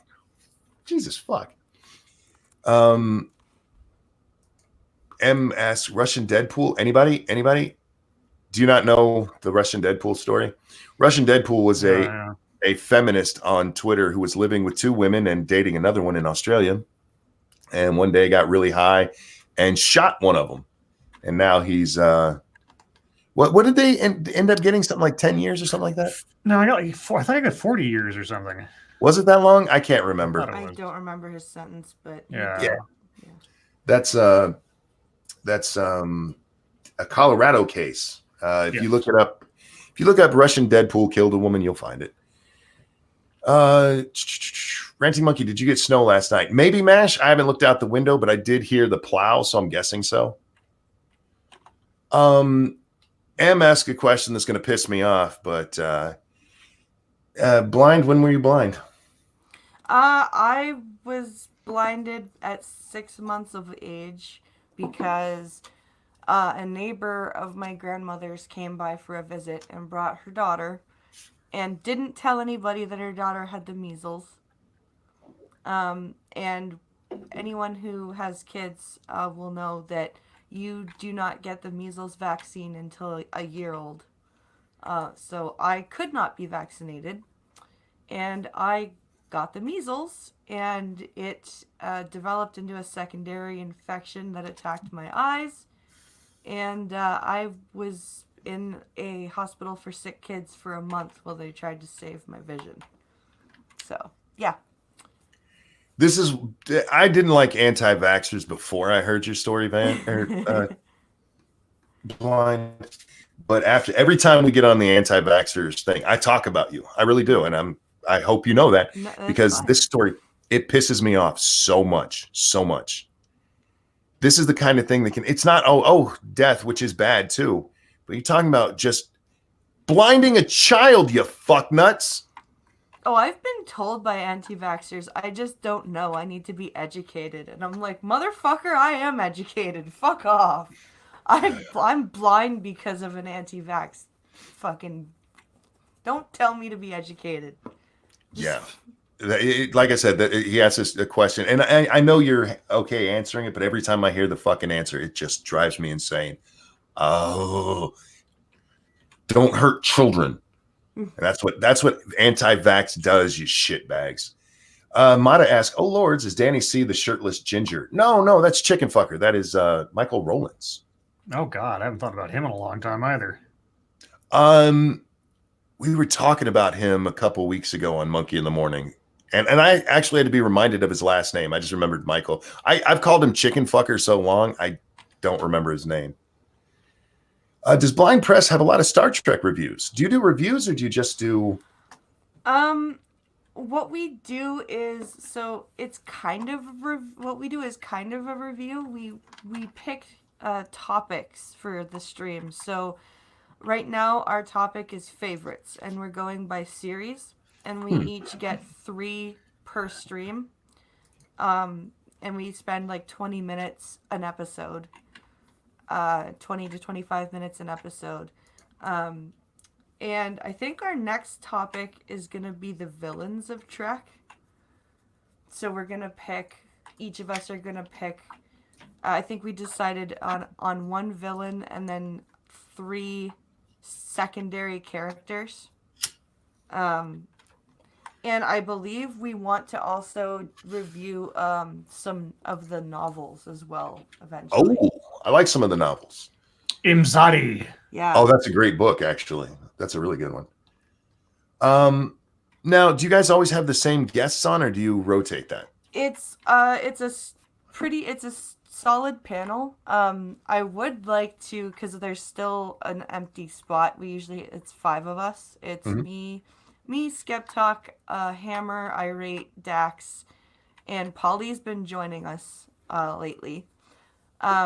But I would like to, for at least 1 episode, I would like to get Undoomed on, because that would be fun. Because I know he's a huge Trek fan. Oh, is he a Trekkie? Yeah. I didn't know that about Undoomed. Have you reached out to him? I have not. I'm a big chicken shit, and I don't know how to write messages to people that I don't know, that don't come across as like really fake sounding or spam bot sounding. Like, I gotta work on that. Talk to me after the show. All right. Sorry guys, I had questions there too, and when we have a guest on, this happens sometimes. Sorry. Have you seen Darkness, about a blind girl? What did I miss there? No, what? I have not even heard of that. Darkness, about a blind girl. Blind, you need to just message Undoom and be like, "Hey, sexy bitch, want to get on my stream one day?" Furry Kitten asks, Blind Press, any chance of getting EFAP when they rip into Picard? Getting on EFAP.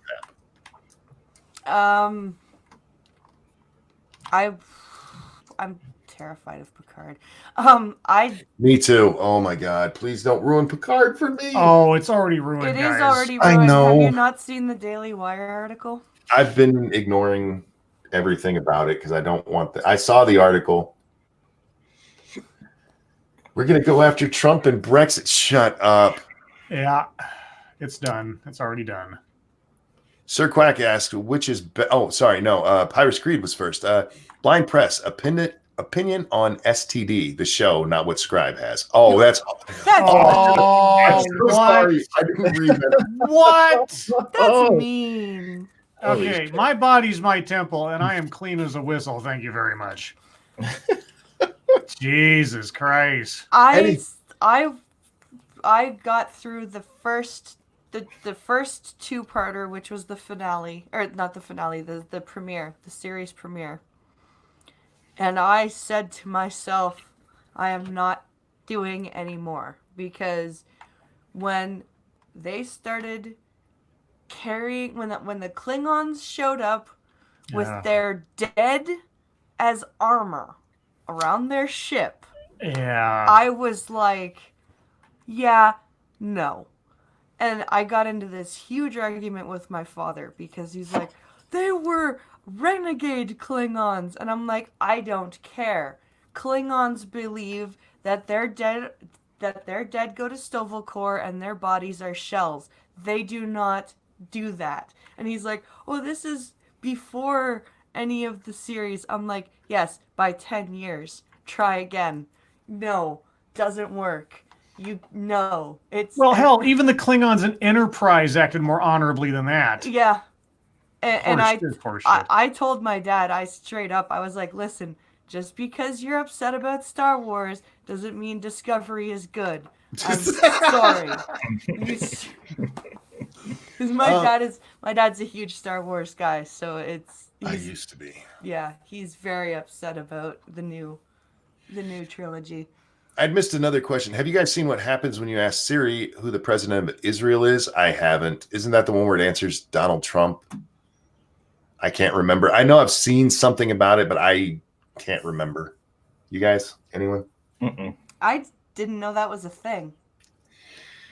And now to Sir Quack's question. Which is better, Next Generation or DS9? Next Generation, sorry. I thought DS9 handled things with a lot more nuance than the completely rosy utopian relative Next Generation. So I kind of appreciate the fact that DS9 was willing to take risks with getting a little more adult with the Star Trek. How dare you? I love my Next Generation because that's what I grew up with. So that's always going to be my favorite. But Deep Space Nine knew how to tell the story. That's for damn sure. Yeah, I mean, the fact that DS9 eventually was less episodic and more like having a story arc, like a modern show on like Netflix or something, where it was like continuous telling of a story rather than being just so like bite size, made it more compelling, I thought. What is the one TNG episode you hated the most, and how would you have fixed it?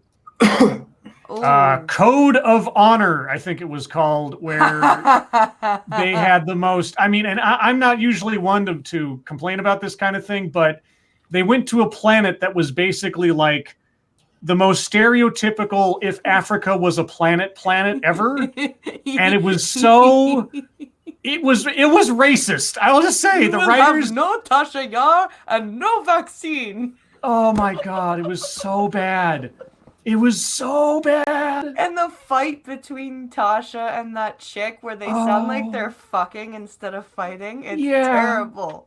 I mean, it's one of those like almost so bad it's hilarious, but at the same time it's just the lowest quality TNG episode ever made, I think. Yeah. I don't know if I've ever heard Blind drop an F-bomb. That was fucking cool. Lords of the Night, why is it mostly women who try to push their sons to go trans? That's a good question. Because they wanted girls. Yeah.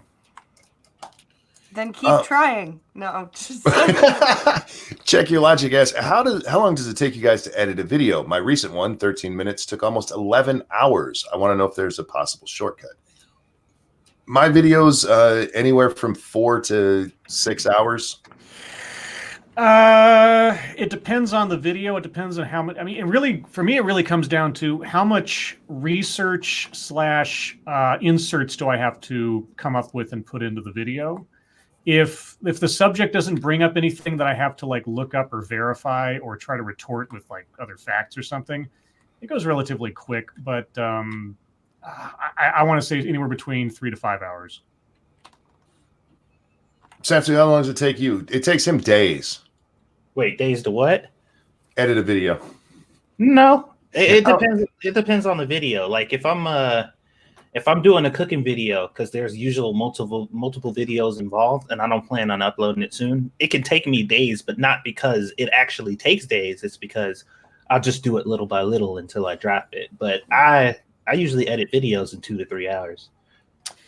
I would also be curious to know what do you include in editing? Just assembling everything together, or do you also include like the scripting and all the other parts of the process? Because that would I don't know. I don't know if I have any tips for you unless I know exactly how you're doing what you're doing. Yeah, I'm not sure, but the tips I would give is everything you can. When I start a video, I actually have a folder that I just copy and paste, and then I go in there and it has my thumbnail in there that I just have to fix. It has my my ducks and my avatars.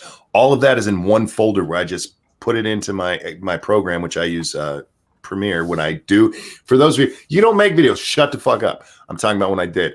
So all of it was right there, and I could just pull that in. And then anything additional that I needed to do would get pulled in, and so I had all of that ready already. Worst joke Blind has heard. There have been people, like, I can't think of an actual like joke with a punchline that's the worst that I've heard, but I've had people think they're being funny by, you know, they'll come up behind me and try to scare me, or they'll come up and go, "How many fingers am I holding up?" And I'll be like, "Could you please just go away?" And then That's not even clever. At least be clever if you're going to make fun of a blind person. Well, Jesus. and then when I tell them to go away, they do that stupid, like, running on the spot thing, as if I can't tell that their feet haven't moved. Oh, Jesus. Really? Kato asked, Blind, do you have a cool brawl pin screen thingy, or do you use a screen reader system? Braille. Oh, Braille. No, that I says, don't. Oh, that is an I. I'm so sorry. I don't have a Braille display because the cheapest ones are like $2,500 to $3,000. Fuck. Jesus. So what I have is I have a Mac, because out of the box you can just turn on their screen reader system. They've coded a screen reader to go right along with their OS. Whereas with a PC, you have to download a third-party screen reader. Now there is a free one now called NVDA, Non-Visual Desktop Assistant, but it's still very robotic sounding. The Mac voices are a lot more nuanced.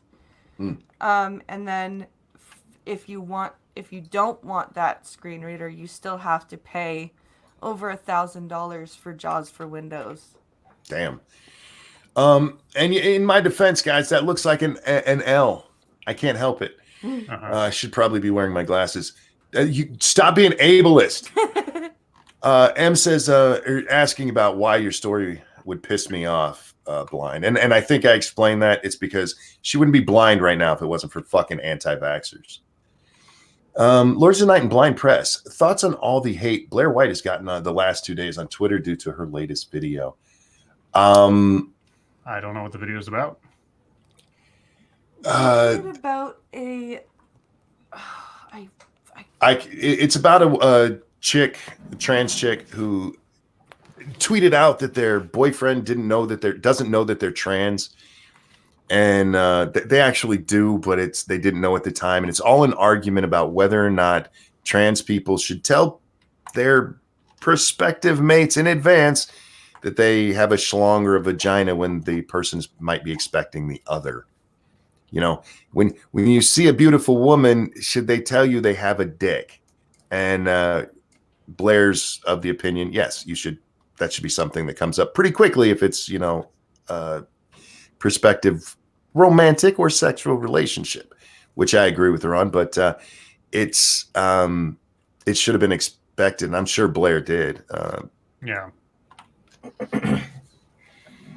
Like it's common courtesy. Like when I met like I talked to Pincolo first on the phone, and I was one of the first things I told, like, and we weren't planning on going out at the time, but it was, we were planning on meeting at some point, and I told him, hey, I'm blind, right? Because and that's a physical thing, like, you don't surprise people like that you want to be with, because you want to give them the opportunity, because it's a lot of, here comes an ableist thing. It's a lot of work to be with a disabled person if you're not disabled. Yeah. You gotta pick up a lot of the slack. Except you don't have to really dress up for them. Ha ha. But and it's the same thing with being trans. Like there are differences in being with a trans person than being with a biologically a person who is the same as biologically as they were when they were born. And like there are health issues you need to watch out for, there are mental health issues you need to watch out for, and you should have the right to choose whether your partner has the genitals that you want, right? Like that's Yeah. You should, unless they're trans. Then you don't get a choice. Yes. You Also, the ability to have children with you, if that's what you're Yes. looking for. Yeah. Yeah. Well, I don't get why this is the one scenario where it's necessary. Like they say, it's necessary for you to just play Russian roulette with it. Like you just have to, you be with a person and you just have to figure out this thing about them by surprise and hope that it works out. This is the one scenario where it's like, no, transparency, you don't need it. Just wing it, see what happens. Like in any other scenario, that wouldn't be the solution. But now it's just like, yeah, if they got a dick, then yeah, you like dick now. That's how it works. Like, no, it's not how it works. 2 more sleeps before I start my new job. The project is of high enough importance I could end up getting hired on as the IT department for the organization. Any advice? Do your best. Yep. And I know that's not very good advice. It's not very what's the word I'm looking for here? Specific. Substantive. Substantive. Well, actually, it is more substantive than it sounds. It's okay. Do tell. There's a lot of people who go in and they'll, just because a company will allow you to slack, because my last job, man, you could slack off like a motherfucker, and people took advantage of that. Mm-hmm. Instead of using any downtime to study up on things or learn policies or interact with the team in a meaningful way, and they slacked off, and they're like, I don't understand why they think I'm a bad worker. Well, yes, you do your job. It's enough not to get fired. Do your best. What does blind press see? Blind press sees absolutely nothing because I have prosthetic eyes. So this eye is a full prosthetic eyeball, and this eye is what is called a scleral shell, and it is, best way to describe it is a hard acrylic contact lens that basically makes it matches, right? It covers, because I still have my real eye underneath, mm-hmm. but the pigment is like, it's very, very milky. So it would look really weird if I had a normal looking prosthetic eye and a dead looking real eye. So it's just, honestly, it's just to match my prosthetic and make things look normal. Do you have a full glass eye that's just a smiley face? No. And if not, when are you going to get one? They won't put like smiley faces and stuff as pupils, unfortunately. They're like, we have to make things look as normal as possible. They'll make one. Someone will make one for you. Tell them you demand the Sharingan. Yeah, it's your eyeball, it's your eye socket. You should be able to do what you want with it. Well, that's the thing, is that the government helps pay for it. Yeah. So I think that's why they don't do it. Guys, on my one screen, I have the chat from YouTube, and I keep it where the questions are. And then on the other one, StreamYards itself has a chat that I can read. And I just happened to look over right now and see Midnight ask, have you ever sneezed so hard your eyes popped out? Actually, I have sneezed so hard that it has twitched, and I've had to do this. Or the one day I was streaming with Ghastly. He was guesting on the coffee stream, and I wasn't even touching my eye, and it twitched, and it almost popped out on camera, and I went like this, and Ghastly's like, "You okay?" And I'm like, "Yeah." Something not YouTube friendly almost happened, so. Guys, you guys are being very, very engaging tonight, and I'm so far behind. So I'm not ignoring you guys. I'm just trying to get the questions as they came in. Ranting Monkey and Co. Have you guys seen a documentary about people committing suicide from the Golden Gate Bridge? It's called The Bridge. I have not. I have. I've seen it. It's a very sad documentary, and also very weird because this guy who filmed it, so far as I understand it, he deceived local officials about what he was doing out there, because he said he was just like getting footage for a documentary about the bridge, when in fact he was sitting out there waiting for people to kill themselves so he could film it. Oh, fuck. Yeah, and that's it's a very interesting documentary for its subject matter. The method in which it was made is still kind of iffy in my mind, regardless. That is some dedication to your fucking craft, I guess. I suppose he didn't have to do much work, though. He just had to stand there and wait for other people to end their lives. Yeah, which is fucking insane. Yeah. Blind, you sound like Jen Maxey. Are you two in the same province? No. Jen is Albertan, and I'm an Ontarian. They're just Canadian. Yeah. They sound alike. The only one who doesn't sound Canadian is Sora. She sounds like because she's Romanian. Yeah, see, she's not one of them. Wait, she's Romanian. She's Romanian and she's in Canada? She's a citizen of Canada. Oh, so is she Chromanian? Ha ha ha ha ha ha. She's Rhodanian. Oh Lord's favorite sci-fi or fantasy book and or series? Well, favorite sci-fi series is the World War series by Harry Turtledove. It is a alternate history series that imagines what if the world were invaded by aliens in the height of World War II, and it's great. The rest of the accompanying series, like what happens in the future, don't bother. The original 4 books are perfect. My favorite sci-fi book was the Probe, Probe, I believe is what it's called. It's the follow-up to Star Trek 4. Oh, interesting. It was a really good book. If anyone's ever heard of Anne McCaffrey, my series is the Dragon Riders of Pern. I love that series. Satsu, you read? My favorite manga. There you go. Yeah, there you go. Exactly. Yeah. Yeah. Fuck all this book reading shit. I got manga. Pictures, motherfucker. Pictures. That's right. God, man, so many questions. I'm so sorry, guys. Some of these are actually getting skipped. Blind, I have rapidly progressing nystagmus. Thank you so much, Sean, for pointing that out. Or he actually did the pronunciation for me. Rapidly progressing nystagmus and worsening double vision. What can you recommend as aids when using Windows 10? So, turn on Microsoft Narrator if you need a screen reader, but Microsoft also has a thing called Magnifier, which will help magnify what's on your screen. If your vision is not correctable,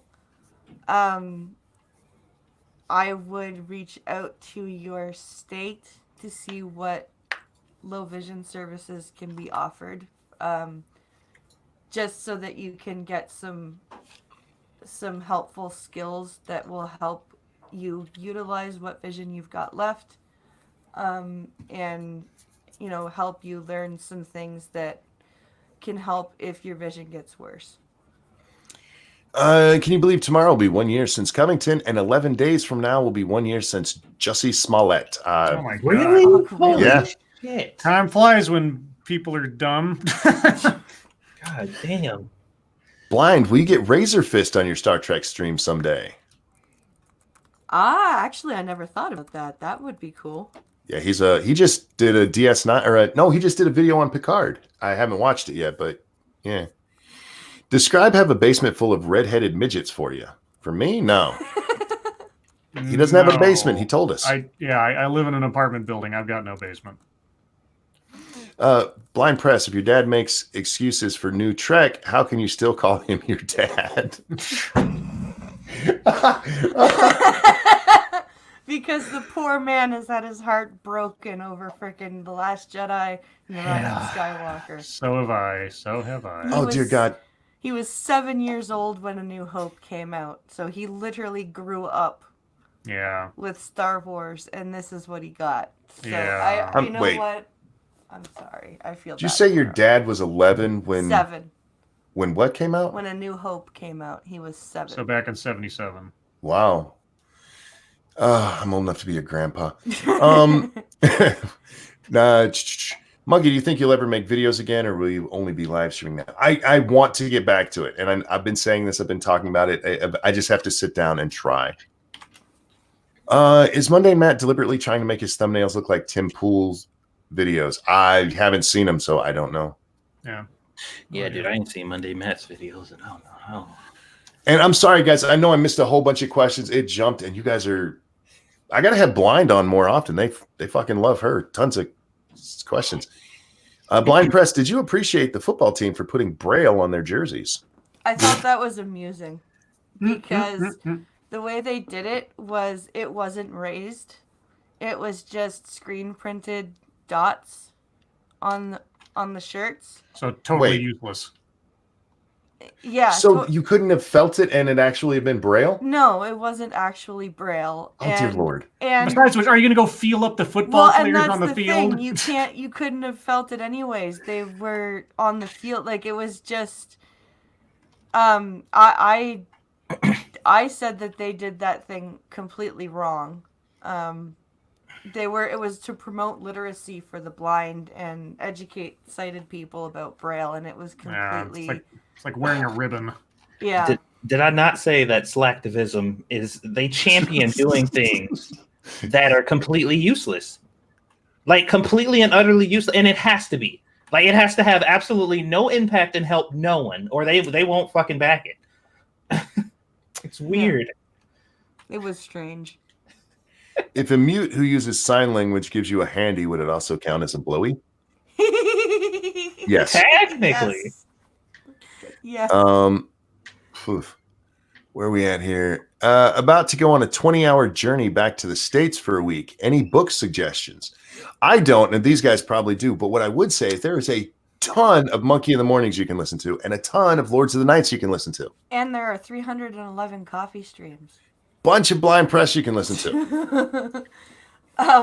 But if you have Audible, I suggest looking up Douglas Preston and Lincoln Child. They are amazing authors. They've co-written a series called the Agent Pendergast series. There are 20 books, I believe, 19 books.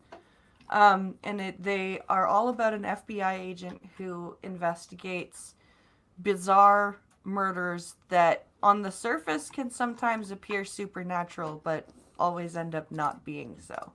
It's like Scooby-Doo. Almost, except much more brutal. This one's come up a couple of times. It's going to be our last question. Sorry we didn't get to them all. Blind, you got to come back on so we can answer all these questions for these guys. A couple of people asked, what do you see when you dream? So sometimes it's very strange. I sometimes do see in my dreams and in color, but it randomly just turns off and on. Like sometimes I will start a dream and I can see, and then it will just randomly stop and I'll be blind again. Or I'll start a dream blind, and then randomly my eyes will start working. I've had dreams where I've been driving and my eyes have been perfectly fine, and then all of a sudden I'm just blind again. Oh, wow. And I'm driving in the middle of the road, and I'm just like, okay, this is not good. Well, do you see people or just things? People, things, colors, like it's all there, and then it'll just go away again. Well, it is 11 o'clock, and they do have tons of questions. So if you would like to, I would love to have you on again sometime, Blind. Absolutely. Always a pleasure talking with you guys. If you don't know her channel, it's down below. It's Blind Press. She does the coffee stream. And what is the name of your Star Trek one? Is it a specific name? Just the Star Trek stream. There you go. And then on Sunday nights at 10 p.m., Pinkalo and I do the Blind and the Special. So, Gotcha. Yeah. Mike Downey, thank you so much. Blind, I have the start of macular degeneration. Any tips? I would definitely get your doctor to refer you to an ophthalmologist. Just keep an eye on it. Find out whether it is correctable. If it's not, then like I said, to the other person, I would start investigating what services can be offered, because there are services for people who have vision left. They are slightly different from those who are totally blind, but there are definitely state offered services for people with low vision. So I would look into, things like the NFB or the American Foundation for the Blind, or, their American Council for the Blind. There are quite a few organizations. Okay, with that, guys, thank you so much for joining us, Blind. Love you, sweetheart. Always No a worries. pleasure. It's always fun. Chat, thank you guys for coming and joining us tonight. Thank you so much for the donations. You guys are very, very generous. Don't forget to come watch us over on 2 Cents Plus. Right after this, we'll be over there in just a few minutes. Me and Satsu playing some Dark Souls. I believe Sinatra said he wasn't going to be here tonight, so it'll just be me and Satsu. Scribe, do you have any stream scheduled for tomorrow or Sunday? Nope. All right. Or tomorrow is Sunday, isn't it? Yes. Tomorrow or Sunday. I could have meant next Sunday. You guys don't know. Stop judging me. Too late. So stop it. Scribe, Satsu, a pleasure as always. Everybody, your lives make us sad. We'll see you next time. Bye, guys. Bye. And this is where I sing.